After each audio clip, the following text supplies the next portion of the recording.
நீங்கள் பிரயாணத்திலிருந்து அது சமயம் கொடுக்கல் வாங்கல் செய்ய அவசியம் ஏற்பட்டு எழுத்தாளரையும் நீங்கள் பெறாவிட்டால் கடன் பத்திரத்திற்கு பதிலாக அடமானமாக ஏதேனும் ஒரு பொருளை பெற்றுக்கொள்ளுங்கள்.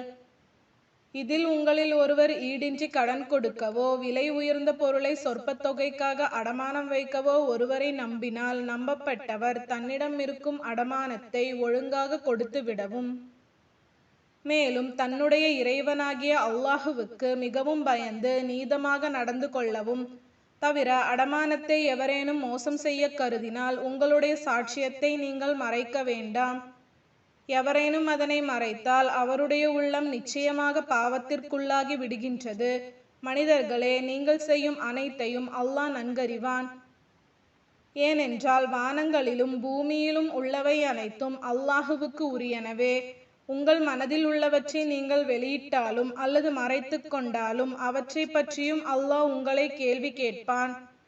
அவன் விரும்பியவர்களை மன்னிப்பான், விரும்பியவர்களை வேதனை செய்வான்.